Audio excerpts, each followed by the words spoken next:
എന്തായാലും ഒരു മാങ്ങയെങ്കിലും നിങ്ങളുടെ അടുക്കളയിൽ ഇരിപ്പുണ്ടാവുമല്ലോ. അതുകൊണ്ട് ഈസി ആൻഡ് സിമ്പിൾ ആയിട്ടുള്ള ഒരു പുഡിംഗ് ഉണ്ടാക്കി കഴിച്ചു നോക്കൂ.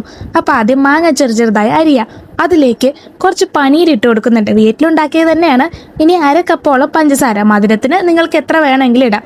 ഇനി കുറച്ച് ഏലക്കായും 3 ടേബിൾ സ്പൂൺ മിൽക്ക് പൗഡർ, അതായത് പാൽപ്പൊടി, പിന്നെ കുറച്ച് പാലും കൂടെ ചേർത്ത് കൊടുക്കുന്നുണ്ട്. ഇനി നന്നായിട്ട് മിക്സ് ചെയ്യുക. മിക്സിയിലിട്ട് ബ്ലെൻഡ് ചെയ്യുക. ഇത്രയേ ഉള്ളൂ. അടിപൊളി ടേസ്റ്റി ആയിട്ടുണ്ട് കേട്ടോ. സംഭവം വേറെ ലെവലാ. ഇത് മാത്രമായിട്ട് നമുക്ക് കഴിച്ചുകൊണ്ടിരിക്കാൻ തോന്നും. സത്യമായിട്ടും ഞാൻ വരെ ആലോചിച്ചു ഇനിയിപ്പോൾ ഇതൊന്നും ഉണ്ടാക്കാതെ അത് കഴിച്ചുകൊണ്ടിരുന്നാലോ എന്ന്. ഇനി ഒരു ചീനച്ചട്ടി എടുക്കുക. കുറച്ച് നെയ്യ് ഒഴിച്ചു കൊടുക്കുന്നുണ്ട്. അതിലേക്ക് നേരത്തെ നമ്മൾ മാങ്ങയും പനീരും എല്ലാം കൂടെ ചേർത്ത് അരച്ച് വെച്ചില്ലേ, ആ സംഭവം ഈ നെയ്യിലോട്ട് ഒഴിച്ചു കൊടുക്കുക. നന്നായിട്ട് അടുപ്പത്ത് വെച്ച് കൊടുക്കുക. ശ്രദ്ധിക്കേണ്ട കാര്യം, ലോ ഫ്ലെയിമിൽ വെച്ചിട്ട് വേണം ഇത് നന്നായിട്ട് കുറുക്കിയെടുക്കാൻ. ഹൈ ഫ്ലെയിമിൽ വെച്ചാൽ പെട്ടെന്ന് തന്നെ അടി പിടിച്ചത് കരിഞ്ഞു പോകും. അങ്ങനെ നന്നായിട്ട് കുറുക്കിയെടുത്തിട്ട് ഞാനൊരു ബൗളിലേക്ക് മാറ്റുന്നുണ്ട്. ഇനി ബ്രെഡിൻ്റെ അറ്റമെല്ലാം ദേ ഇതുപോലെ കട്ട് ചെയ്ത് കൊടുക്കുക. ഇനി ആ നടുക്ക് വരുന്ന ഭാഗമുണ്ടല്ലോ, അത് മാത്രം മതി.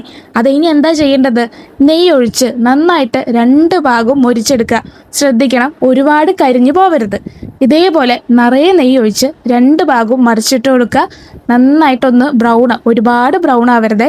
പിന്നെ പഞ്ചസാര പാനി ഉണ്ടാക്കണം. പഞ്ചസാരയും വെള്ളവും കൂടെ ഇതുപോലെ ഒരു ചീനച്ചട്ടിയിൽ ഒഴിച്ച് ഏലക്കയും ഇട്ട് കുറച്ചൊന്ന് ഇതുപോലെ ഇങ്ങനെ കുറുക്കിയെടുക്കുക.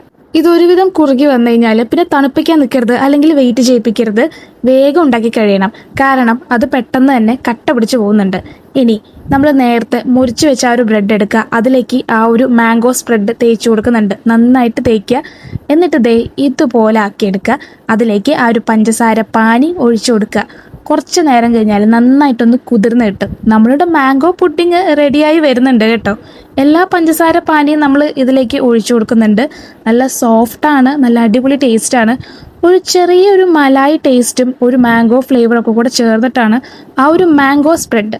അതുകൊണ്ട് തന്നെ ഇത് അടിപൊളി ടേസ്റ്റാണ്. അപ്പോൾ മാങ്ങ ഇരിപ്പുണ്ടെങ്കിൽ വെറുതെ വേസ്റ്റ് ആക്കണ്ട, ഇതുപോലുള്ള പുഡിങ്ങുകളൊക്കെ ഉണ്ടാക്കി കഴിക്കാം. ഇനി പെട്ടെന്ന് ഉണ്ടാക്കാൻ പറ്റുന്ന കുറേ റെസിപ്പി ആയിട്ട് ഞാൻ അടുത്ത വീഡിയോയിൽ വരുന്നതാണ്. അപ്പോൾ സബ്സ്ക്രൈബ് ചെയ്യുക, കമൻറ്റ് ചെയ്യുക. ബൈ.